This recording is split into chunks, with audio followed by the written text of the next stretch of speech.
Welcome everyone to another amazing session of Clout Forum. Alex Broken, big shout out to you, man, for organizing all in the back end there. And today we have we have so many very special guests, but Raj, you are obviously a amazing influence on BitClout. You've been a name that everyone knows for many different reasons in all different ways. And you're definitely one of my favorite characters. And so Raj, thank you for making it, my man. How you doing? Thank you for having me, and I'm doing great, and just excited about any conversation to get into around BitClout, because it's like usually I don't even know what we're going to even talk about or even what's going to come out of me, because it just seems like there's so many things that happen at once on BitClout that the integration of it is not fast enough. That when you ask the question, my whole being's like, all right, let me formulate whatever's the best I know in that moment. So it's definitely a journey and an exhilarating adventure just to be in these interviews. So thanks for having me. Yeah, nah, absolutely, man. And that's Raj. That's one of the reasons I've been so looking forward to getting this conversation just together, because I really see that in you. I see that ability to ride that cutting edge, that edge of things, and be willing to, it's one thing I admire about you, Raj, your courage to kind of explore the cutting edge, and just kind of respond to what turns up. So before we go into that, let's kind of set the stage a little bit for people that don't know Raj Lahoti. And to be honest, Raj, like, we know you as a presence on BitClout, but I'm kind of interested in getting to know you a bit better behind that as well. So how about we start with the start? Where are you actually based? Over in the USA, right? Well, I'm so simple ones, right? I'm in San Diego, California, in the United States, west coast of the US, for those of you who don't know. Yeah. And I grew up in San Diego. Well, I grew up in Orange County, LA, kind of, so a couple hours north of here. So I was born here. I was born, in the 80s, early 80s. So I'm 39, 81. Hey, me too. Okay, there you go. Yes, there's a connection, right? So, grew up basically half my life in Orange County area, and then half of it in San Diego. I moved here for a relationship early on, right after high school, and slowly got into starting one of my first businesses over here, and then just kind of went from here. Gotcha. So when you say first business, how old were you then? Well, one of my first companies, I guess corporations, was when I was 19. But I got into business like, you can't say when you start a corporation is your first business, right? When you are essentially doing a business where you're selling a service or a good for a higher price, hopefully, than what you got it for, to turn a profit. Sometimes you sell it for a lower price because you just need the money, right? But I think you're in business when you're in business, when you think you're in business. So I would say it started off when I was like 7, 8 years old, maybe 9 years old, selling baseball cards, comic books to kids at school, and got into trading basically baseball cards, and the value of going up or down based on time and different people you might sell it to, and some people buying it on a wholesale. I mean, I learned that at a really young age. And then I also came from a family business, like a business family, I guess you could say. So my dad, he was an engineer at an aerospace company. So that was like his deal of his job. But on the side, he was also into real estate. He had an Indian grocery store just before I was born. So they closed it right before I was born, and an Indian movie theater in Orange County, or in LA County. So essentially in the United States, my dad came over. He basically started Indian related businesses for a small group of Indian people that were there. And he was a pioneer in setting up, starting one of the first Indian grocery stores in LA, before a big influx of Indian population came. And it's kind of funny. I never saw the connection right now to BitClout.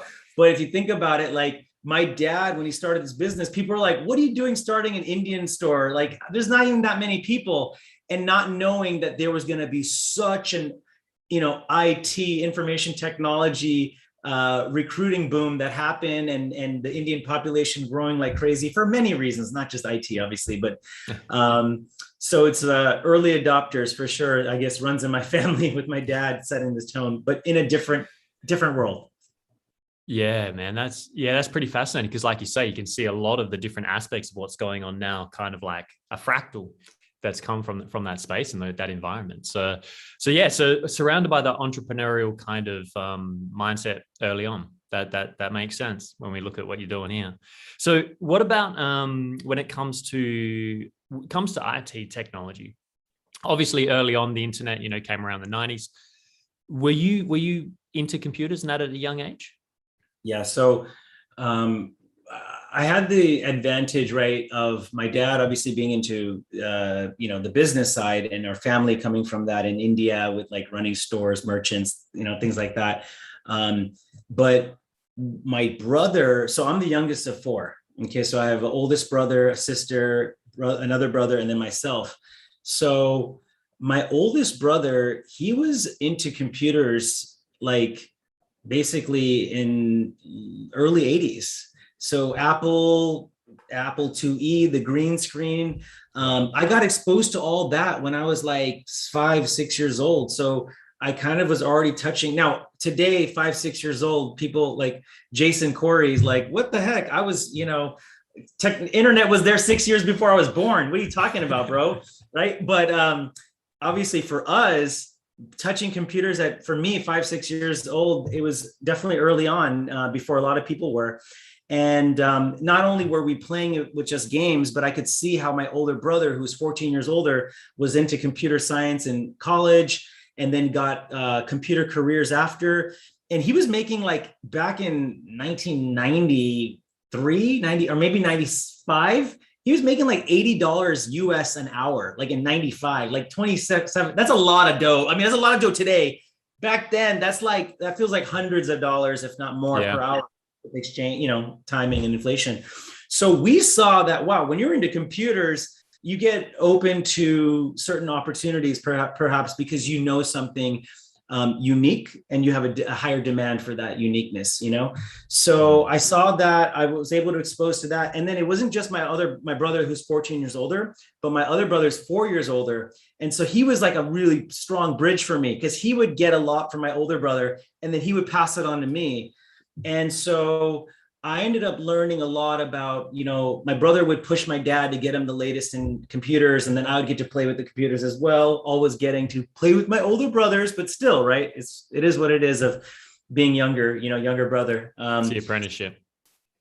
Right? You're learning, right? He taught me so many things early on before other people get the chance to. So I had an unfair advantage, if you will. At least I saw it that way, So yeah, we got into computers. My brother was doing bulletin board systems, where he would actually use his dial-up modem and call into like private internet or private computer networks, where you can download software, you can exchange, you can chat with like one other person maybe. But that was a big deal. It's like you're talking to somebody on the computer, and no one else was doing that. So we got into video games, we got into computers, we got into all of that early on.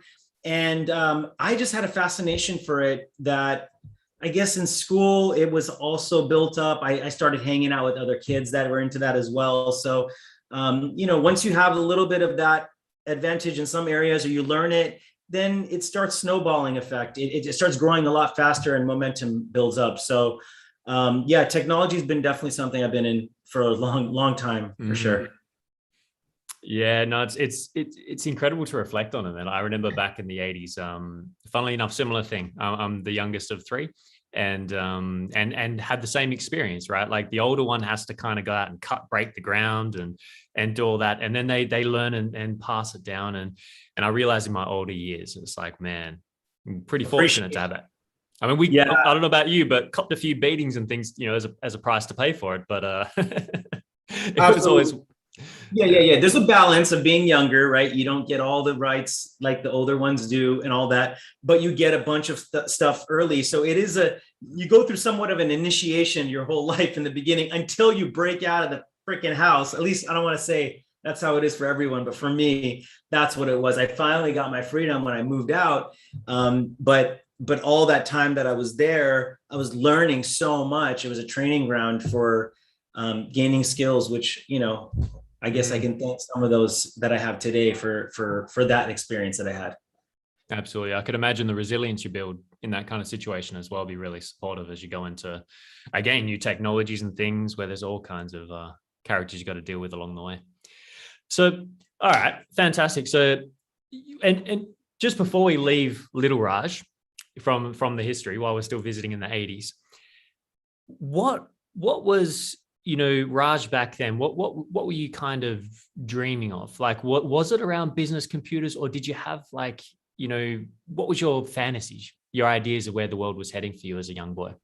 Yeah. So I would say early on, and again, I don't want to be stereotypical, but like I did when I was a younger kid want to be a doctor, but not because Indian people are doctors, like not that, right? Or whatever, but because of the fact that I remember a few times, like, I mean, I'm sure it happened more than a few times, but like I remember specifically a couple of incidents that like, in my memory where somebody got hurt at school and I was so concerned about their injury, and I was like, oh my God, whatever. I remember trying to get creams or this or that or first aid kit or whatever, like whatever I could do.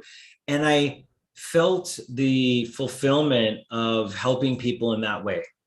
So, so I would say that, yeah, doing like healing, helping kind of medical was something that at a young age. Now, I don't know how much of that was parents saying, oh, or family and all that being doctors, but in that case, I remember the fulfillment that I got. I would say though, probably I got turned off about it, maybe because of the school requirements, or I probably just got into computers later on, right by the 6th, 7th grade. And what is funny is that I knew that business and entrepreneurship at some point would be in my blood somehow. So I think what I got exposed to, seeing my cousin working at Intel and my brother working at technology, I think I wanted to do something in the technology space, but business was there, technology was there, but I'm remembering now, because I haven't kind of done this recollection to be like, how did I think at that time? And I'd say I remember actually wanting to be like more of a developer, like technologist, and get into coding and stuff like that. But I guess I was turned off by the idea of learning a language and thinking it was too complex, and maybe who was teaching me wasn't the right person, or I didn't seek out the right teacher, or I didn't have the interest in sitting down with the book, whatever it was. So the coding thing kind of left me. So I'd say it kind of evolved over the years. But when I was 14 years old, a couple of things happened at that year, and it's important kind of to tie those together. One, I worked for my sister at her like convenience store that she was involved in, and that her and her husband had. So I worked there. I got a chance to see business there. At the same time, my brother-in-law was introducing me to multi-level marketing, Amway. And I was 14 and he's like 30 something, and he's enrolling me into Amway. My dad has to sign it because you have to be 18 like to sign it. So I joined Amway, and I'm going to these be a millionaire at 21. You can do it. And through this system. And so even though that whole year I was there, I literally got my neighbor involved. I didn't get anyone else, but the mindset training that I got, so it was like Amway, that didn't work out for me. Okay, fine. Some people can make it work. Fine. It didn't work for me. But what I got was possibility. Like, you can do it. You can make this happen.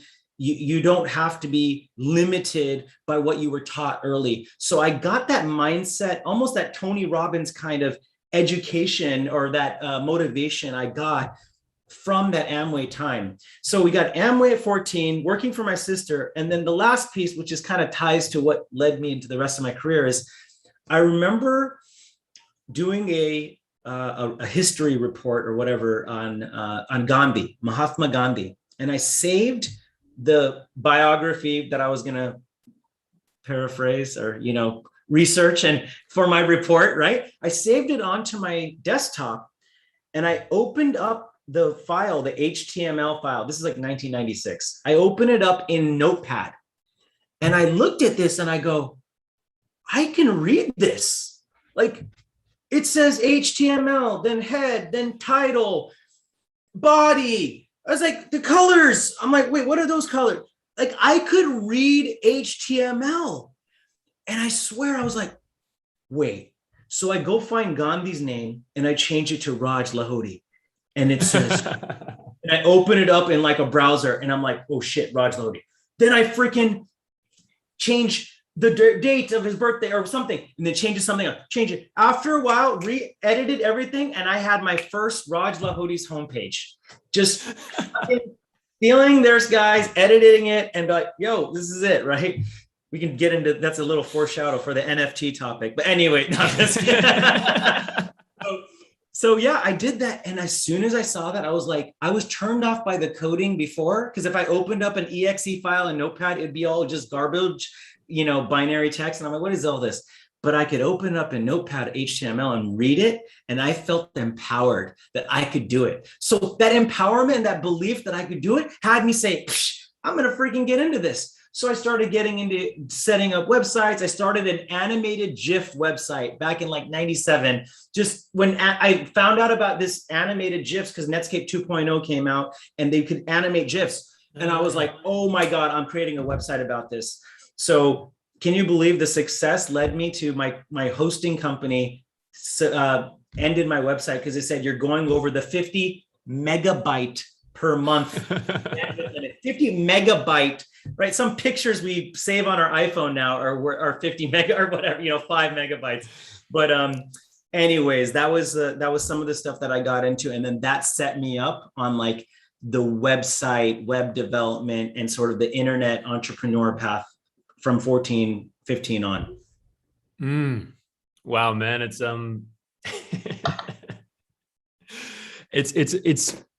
this is why I love these conversations, Raj. It's like, there's this idea of like, we can ask all these questions, NFTs, all these technical things. But one of the things I'm most passionate about is hearing the backstory, because it always helps create the context for something that I think you're so good at. And a lot of people on BitClout are good at, right? Is because we're in a place right now where we need to reimagine what's possible, right? And I think you've just given some really great examples of, what it takes to actually even crack open the mind enough to be able to reimagine that. So that's something like, sounds like you've been surrounded by, having the Indian family in LA and or LA, Orange County, et cetera. Orange, I'll get the state names right. And yeah, it's like having that kind of edge, right? Because I think that's something that a lot of people are very comfortable. They've been very comfortable in their lives, maybe not happy, but maybe not challenged in a way, and don't always have that experience of living in families where they're always pushing that edge a little bit, always stretching the possibilities. So I think it's great to be able to hear these stories and hear where this came from. And especially to reflect, like, man, this is very nostalgic for me as well. Like just hearing, like you talk about the HTML and being able to read it. It's like the first time you get to see a glimpse of the Matrix, right? But yeah, so you get to see what's in the insides and be like, wait, this is what it is? Like, it's not as complicated as I thought. Like, and then resistance to learning something new drops. I mean, I think any one of us can build the next Tesla if we so believe that we can do it. But if we're like, oh, I can't, if we know there's a needle in that haystack and we know we're going to get $1 billion or whatever, world peace or whatever the thing you care about, if you found that, you will spend all week doing it. But if you're like, whatever, you'll spend 10 minutes, I can't find it, move on to the next thing. But if you know it's in there, it's like somebody's like, I guarantee it's in there. And no matter how much time you spend, you will find it. It's like that's a belief in yourself. And sometimes it's about surrounding yourself with people as well that will, invoke that, inspire that belief in yourself, and see you in that possibility, in that vision of you, that when they see you in that and respond to you and communicate to you from that vision that they're holding, eventually we start stepping into that more too. And we all carry each other. And I think that's what BitClout is. And this whole Clout ecosystem community, right? Is how are we holding each other? Are we bringing each other down? Are we bringing each other up? I think we're probably doing both, but it's, the nature of a community, right? And its evolutionary process. So a lot of connection points, right? As we reflect. Absolutely, man. And I actually, when I found BitClout, that's how this happened was, I recognize, this is a symbol, not a logo, right? Like this is a symbol of something, a decentralization, this open source. And when I saw that, my heart rang out because I felt like finally we can have a place where, and actually, Raj, it's very appropriate to talk about the history of the internet and where we came from. Because in a way, that's what I loved about. Do you remember IRC, Internet Relay Chat?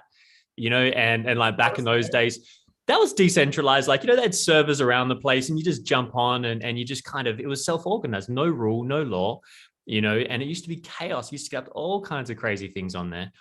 And in a way, when I saw BitClout, it brought all that back again. It felt like now we can become self-responsible again. Yes, there's going to be assholes, but now we can deal with it the way we want to deal with it as a community, as opposed to Facebook deciding, etc. So I actually deleted Facebook. And in some ways, I'm like, ooh, could have used that network to get BitClout out there. But it was for that reason that you just said, right? That it was on Facebook, it was this kind of toxic environment. And in a way, it's like, they're financially incentivized to create that kind of triggering environment that gets more advertising, more views, more attention. And it's kind of got that stickiness around it. Whereas when I came into BitClout, that's what I loved about everyone. You were actually one of the first people. My mate Dan Regan was the one that said, hey man, you heard about BitClout? And then he said, come on Clubhouse. There's this guy, Raj, he does, great support. Right. So I jumped in and there you were with your big open heart, just relentlessly helping people, one after the other after the other.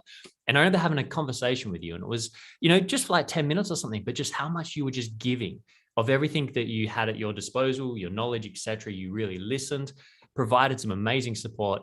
And that right there was what kind of confirmed for me what I felt in what I saw. And that then helped me then to just double down and commit and go, okay, let's go. Let's see where this adventure goes. So Raj, how did you get into BitClout? First of all, thank you for that, man. That makes me feel so happy. And just even hearing the impact that it has on one person. And each time I hear that, it's just like makes it all worth it for any situations that I have been through that were challenging and obstacles. I'm like, dude, it's worth it to know that you had an impact on somebody and I'm fine. I'm good right now. So whatever I've been through, I'm fine. No scratches, ready to go, So how I found out about BitClout was this guy, I showed up on my phone. I was like, who's Diamond Hands calling? No, I'm just kidding.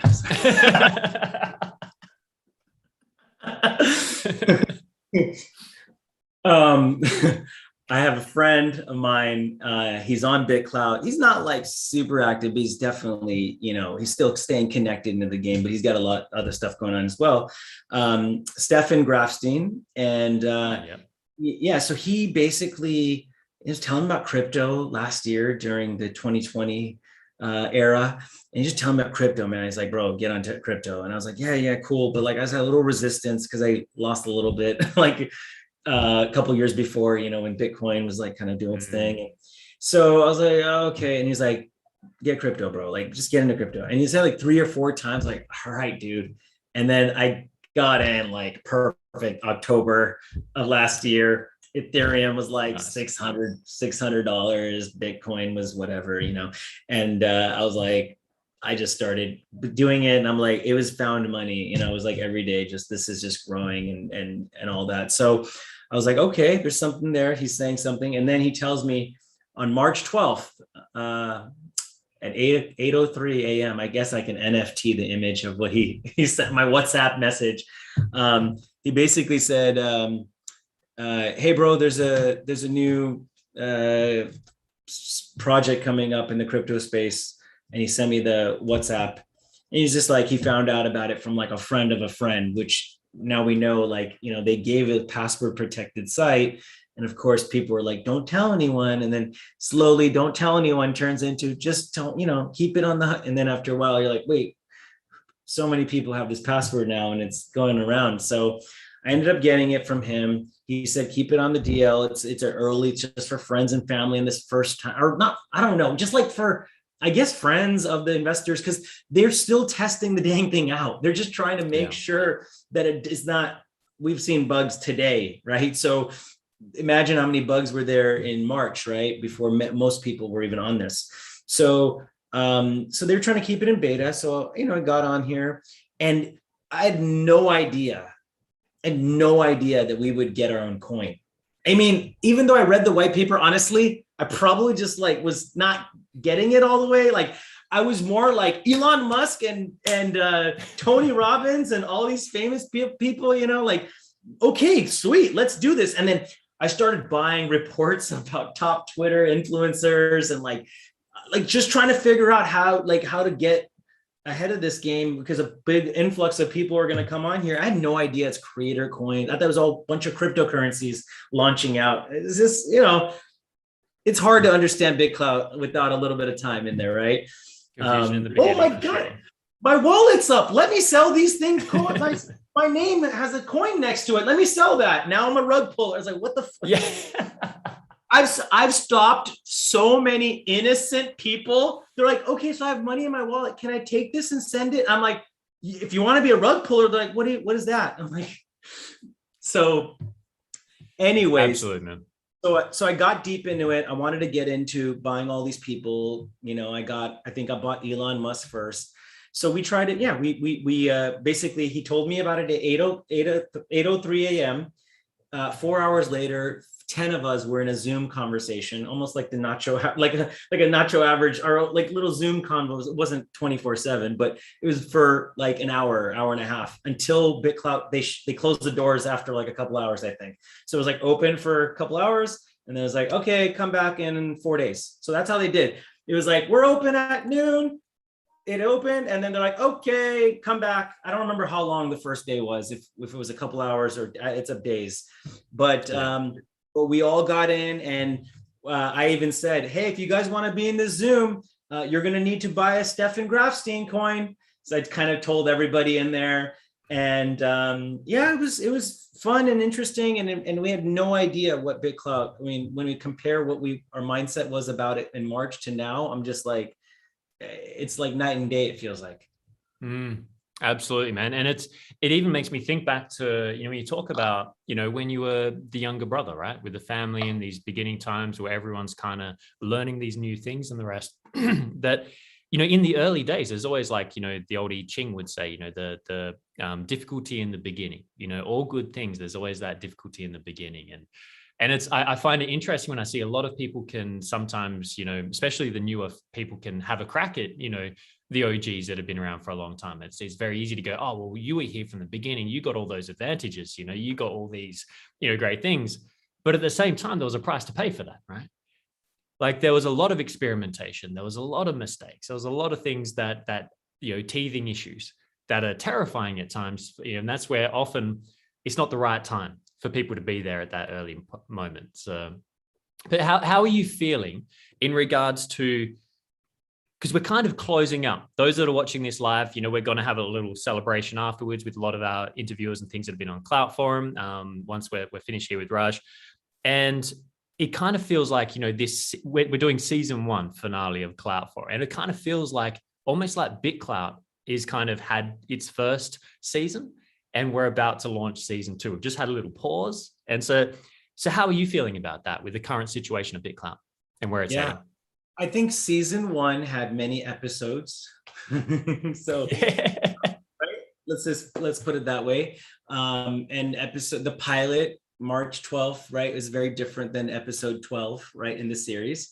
But then you got now season 2 starting, right? And what is that, right? Season 1 was kind of from scam to, oh, is this, or from hype/scam, right? Early adopter /hype/scam to like, okay, wait, we could take our money out. Okay, wait, hold on.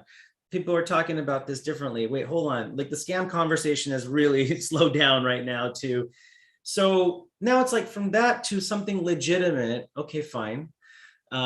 Somewhat, that's how I can look at it that way. But also, what is round 2, right? Well, it's still small, season 1, right? It's early, it's small, it's on blockchain.com. It's not on like coin, Now you got season 2. Now people are like, okay, it's not about creator coins of the celebrities necessarily, unless they're active on there.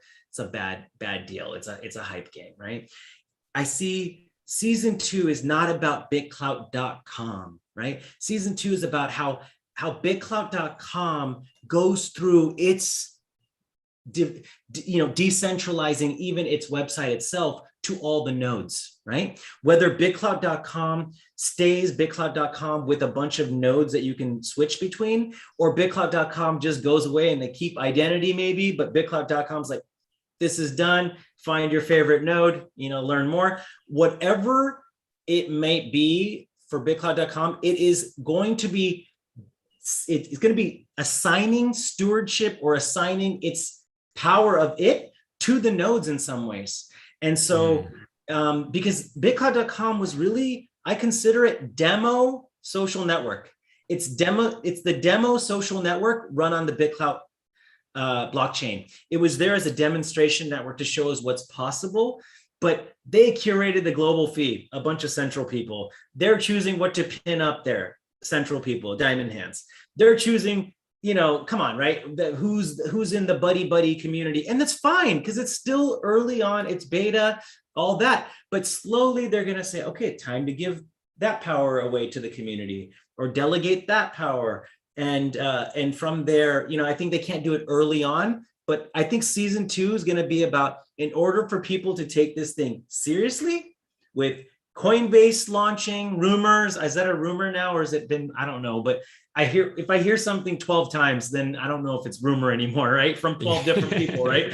So Coinbase launching soon is a big deal. And then I believe I also heard a rumor, or Diamond Hand said, "Oh, we're going to put gas on the fire," which he said by giving $10 away, not just from BitClout.com, but every node, including the launch of the members.giftclout.com node, which is in development and it's coming. It's there, but it's the evolution of it's going to be coming very soon.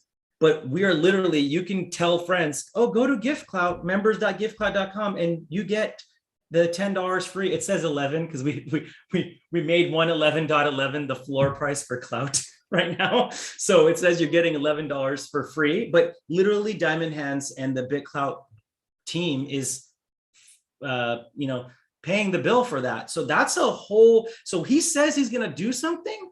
And then shortly after he does it, so I also hear that he's about to spend, the people that raise the money, the team, whatever, $1 million a month for advertising BitClout. Now, are they going to be advertising Nacho Average or Love for Source or GiftClout? Or are they going to be advertising BitClout.com? I don't know.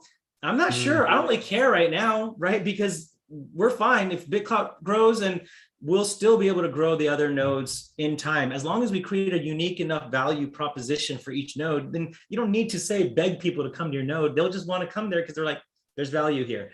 So I'm feeling super bullish about what's to come. I do see some people sell in big amounts, and then that might have people go, hey, do they know something that I don't know? But guys, we have people having all sorts of reasons they need to sell, right? There could be, I'm scared of the legalities of what might come, or you know what, my family's just like, stop this shit. Just, we got to get out of this, or who knows why people are selling. But I want to assume the best intent, that if there was anything to concern about in the future of the platform, that the team would say something about it, or we would know more about it. I just believe that they would do that, or that they're like, oh shit, something's up, let's fucking fix this ASAP. And then, I feel their commitment to the cause. I really do. It's a startup, so I don't expect them to be on such a high, operating at the perfect everything. I mean, I just read this Medium article about the fact that, they felt rushed because more people got access to the platform than they intended. Who knows how 100% true that is and how much that's just like an excuse. But I see a positive intention in where they're going. And I do believe they used hype for celebrities to get people on the platform. I believe there was a lot of stuff that was said in the white paper that I'm not super stoked about, that's not the way it is anymore. There was changes, amendments to the white paper that I didn't fully know why did that happen and what is there any accountability for that. So there's things that happen along the way that don't feel wonderful. But anytime I've said, man, do I need to get out of the system? I'm like, wait, no, dude, Clout's at $100 and there's 10.5 million in circulation. Like, this is a unique platform and I haven't seen anything like this. And so as more nodes start getting up and running and being innovative in what their approach is, we're going to see some growth hacker. Sorry about that, Raj. Pero ustedes qué van a saber con Bótelo, profe. Pero, profe, dice. The universe is speaking. Haciendo caer, Sorry, ¿no? man. Caer a la beba Armin, ¿no, Chupetín? Vas a ver, Chupetín, vas a ver.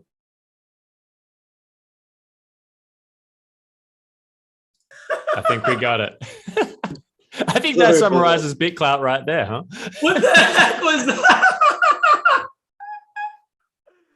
Oh my God. Thank you for the cosmic distraction, right? So here we are, right? So Man, yeah. Raj, yeah. Here we are. I'm feeling good, man. I'm feeling good. I'm feeling excited. It's exhilarating. And like I said, we're at the early stage of this. Any fear that people had in March, a lot of those things have been alleviated. So I'm not saying do more than what you feel like doing. Okay. But anytime I've thought about, is it time to kind of step up? I'm like, no, like the community is still so powerful that just let's see where this thing goes. Like even we're all in this, so we're going to figure it out. And those that want to step away for their reasons, no judgment, do your thing. But I'm like, I wouldn't get worried about making up stories. That's the human nature. We can do that all day with every single thing. We have plenty of things to be worrying about what's going to happen. Let's not add BitClout to our list. I love that, man. Raj, I think you've summarized beautifully. And you put it into a great perspective there, man. I'm a big fan of storytelling, and I love the way you talk because it helps create that feeling of the story, right? Because I think that's how we're going to move forwards. And this idea of getting things right and wrong. Everyone's trying to say that's right, that's wrong, that's this, that's that. And it's like no one knows anything anymore. Like nothing. We don't. Science is even starting to question everything. So all of a sudden we're in this new place where it's like the re-embracing of the bard, right? The storyteller. And I see you as one of these cosmic bards that are here on BitClout that are, daring to go on the adventures and explore and come back and tell the tales. So we're just watching the time, Raj, because we've got quite a lot going on this morning. I could sit and talk to you for hours on end, and I hope that we get that opportunity in the future. But I believe, if I'm correct, you've got a project you wanted to announce? Well, a couple of things what I've been working on, and just to share with the community about it. But it was also that last week, I was literally like, the launch happened right that day, like kind of sort of magically. And I was like, I cannot do this. I got to push it off. I got to see some things through and get some clarity about it. But what we ended up launching, so there's two things that are going on, and I'll start with what I mentioned earlier. We ended up launching BitClout as a node, and how this came about is wild. How this came about, and so Tijin, who's kind of like a very big time node leader, thought leader in the ecosystem. He has Tijin.club, and he's contributes to the code base, and he's contributes to the developer community and all that. He NFT'd his first ever NFT that was, I guess, minted and sold. I guess there was a test NFT that was minted but never sold, I guess, before, but like he minted the first like real NFT that was put on there on BitClout as a sale. And he called it first. That's all it said. So I was like, that's pretty cool, And I was like, I want to bid on there. And I bid on there and started other people bidding, and Mario's bidding. And so we were like, okay, this is cool. And ended up, I was like, I do want this one. And it's pretty cool to see what Tijin's offering is little benefits here and there. So I got in there, and Mario and I talked, and Mario actually, he decided that he was going to let me kind of like he wasn't gonna bid against me on this. He's like, all right, I'm gonna pull out of it and I'm gonna let you take it on. We chatted, and that was a really kind and thoughtful thing for him to do, to be like, I want you, you deserve it. You do, go for it. And I was just like, this is cool. Cause he was like, I'm ready to buy these really amazing NFTs at high levels if we have to, and I was like, hey, you do it. But I was just like, I kind of showed a little bit more of my heart in there. I was like, I would love this. And he's like, you know what? You do it. He's like, go for it. And so I was like, all right. And so I bid on there, and I even, for a moment, I reduced it. I was like, why bid the high amount if Mario and I are competing? I was like, reduced it. But it didn't feel right about that, because I was like, hey, it's Tidget. And somebody came in at 110 clout. I was like, all right, I was already thinking 111.11. It was almost like they were setting me up to put 111.11, like the perfect number. So I did that. And Tidjin put out there, he goes, hey, if you bid 50, you get this, but what should I give as a benefit if you bid 100? And I posted in the response, how about build me a node? I didn't even say build the buyer a node. I think I said build me a node or something. Build a node. I said something.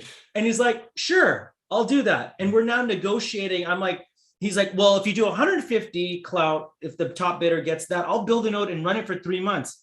And I go, I just do this one, and maybe you can include some driving lessons, and he's like, all right, I'll build a node and going to give you an hour a week of training.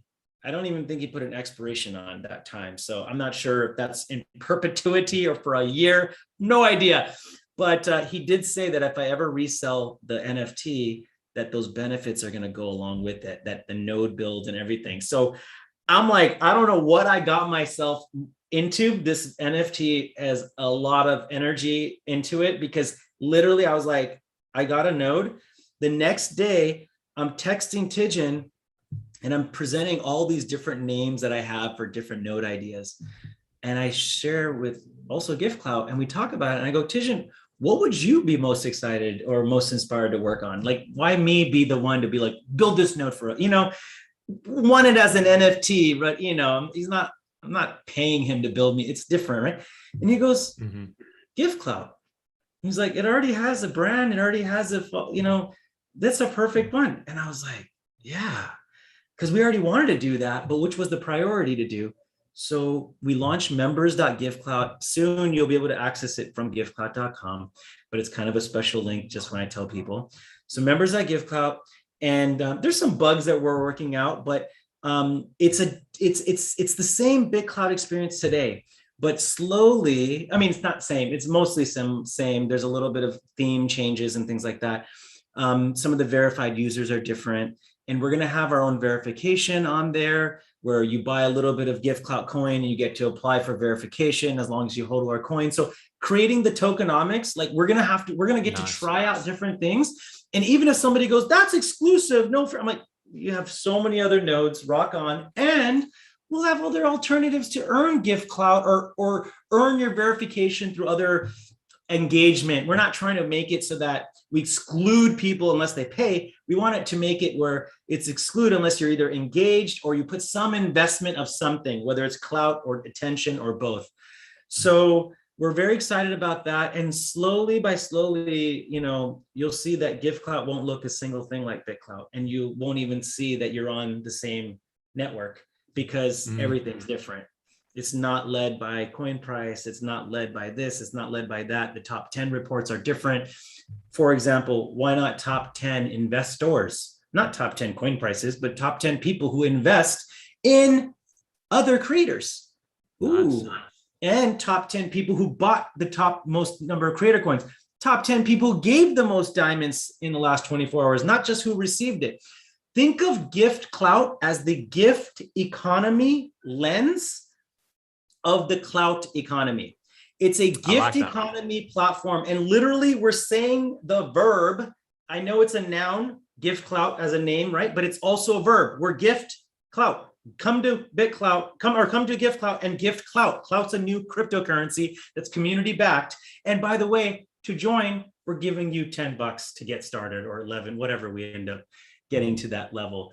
And so that is something I'm very excited about, because now it's giving me a chance to see something that I don't love about BitClout and go, hey, let's change this just on this node. And maybe BitClout takes that on their end, or maybe it just becomes a unique lens into the Clout ecosystem, and just like each other node will be. Raj, that's incredible. And I love the way you say lens, because that's what we're really looking at here, is instead of all these separate things like Facebook, Instagram being these little worlds of their own, we're now really seeing that blockchain is a blockchain, and the website, the node, is the lens we're looking at it, right? So I love the way you explain that, because we can choose how we want to look at it instead of being forced into it. So I love that, man. Thank you so much for everything you've been doing to bring this to the table. I want to say one last thing on that from an accounting standpoint, okay? You can take a P&L report and a balance sheet, and you balance sheet, wow, this company's freaking multi-billion-dollar valuation. And then you do their P&L, they're like, why'd they lose 10 billion last year? What's going on here? It's the balance sheet. They got assets and they make it look really good on the balance sheet, but the P&L shows you what's up, and then the bank account shows you what's really up, right? So what I'm getting at is each financial report is a lens into the same activity of that bank account. And yet each financial statement tells a story different. It tells a different story about what's going on. Each node will tell a different story about what's going on in the same ecosystem, in the same Clout ecosystem. And that to me is super exciting to see what comes through, and the innovation. And, you know, all else, what is it? Above that, I said that, know thyself, right?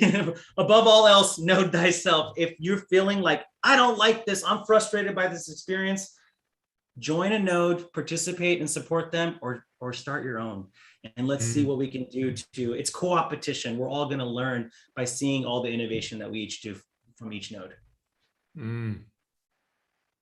Beautiful, man. Raj, nice finishing words there, for at least for my segment with you, because I selfishly would love to keep you here for another hour, but I will open the doors to the rest of the world. And I think Alex, I know Yes. Alex, I believe you've got a couple of questions for this beautiful man. Yeah, as we have not so much time, I will do just one question, which will continue to two mini questions, we can say. So, Raj, you have a really great experience behind your back, and you definitely have big ambitions. So my question is, what's the biggest challenge you've faced before, and what's your biggest ambition in the future? Wow. All right. The biggest challenge I faced, it's probably the most vulnerable one, is getting sued. In December of 2006, I got sued after 3 years of growing DMV.org, and got sued for false advertising and unfair competition. And the litigation was stemmed from a advertiser who wanted to advertise on our site, and the negotiations didn't go great. And they said, if you can't beat them, shut them down. And that was their intention. And so I got to see how somebody who wanted to do business with, when things didn't go well, they wanted to take us down. And at times I felt like I was a victim in that process. But it was actually, over a 5.5 year lawsuit, from litigation to appeals to everything. I learned a lot about the process, and it was a challenging time, because at the same time, my mom passed away the same week that I was in court. I got divorced 1.5 years after that. I mean, literally, like, I saw so many challenges that I felt like my life sucked. And fortunately, over the years, I've been able to see the gifts in those experiences, and how it's changed the way and the lens that I have. And also, if you can see that I'm not afraid of things that might happen that are challenging, obstacles, because I'm like, hey, I've been through this, and I live and I learn and I grow from those experiences. And but yeah, that's a little bit about my background in terms of the challenges and the biggest challenge in business. I would say what I'm really ambitious about and what I'm really excited about is streamlining my attention and my focus to those things that I feel are truly in my wheelhouse and truly in the highest leverage, and not being rushed by an egoic desire to be the top of a chart, or not being rushed by, I need more money to grow faster, so we need to figure out how to do things faster, and then just get into that rush and forget that you got to breathe. So what I'm excited about is up-leveling the caliber of the type of creation and the type of communication that I have on the platform. One being working on community council with you guys, with Alex and you and Mark and some others, starting a node and finding really great people to help administer the NFT showcase and administer verification and be super transparent. Season 1 was about, we're doing our thing, blockchain, and now it's like, no, transparent up front. So pruning the distractions or the things just for opportunities that were beginning of BitClout for me, and pruning those and really putting that attention on those high leverage moves that support the empowerment of Clout, this community, this currency, this blockchain. And I had no idea that's what I would have answered right now. So I really appreciate the question. I should journal that. Thank you, Raj. Awesome, Raj. No, that was, and that's why I love these style again, Raj. These conversations is just, it's the stream of consciousness, right? It's like, that's where we need to live as we co-create together, because if we keep on carrying what we think we know, it's going to create the old picture, right? So Raj, full trust with you guys that we're all aligned in seeing this thing rise. So whatever's going to show up in here, I'm just like, let's do it. And I really appreciate this opportunity to share all this and keep it real in this hour. That's awesome, man. That's awesome. And look, as time goes on and space is available, I'd love to be doing some conversations around mindset, empowerment and there's a few ideas and projects and things that we wanted to corner you on. So we can talk about that another day because I know you got plenty on your plate already, my friend. And so Raj, thank you. Thank you for coming for this little deep dive into the world of Raj Lahoti and nice nostalgic dance. I know Arnaval and a few others had a nostalgic little run as well with the old servers and things we used to get up to. So thank you so much. And we're going to pull it in now and be disciplined on the time. And what we're going to do is first we'll just say thank you, and then we're going to stop the live stream, and then we're going to restart again for the celebration. So, right. Raj, thank you so much for this section.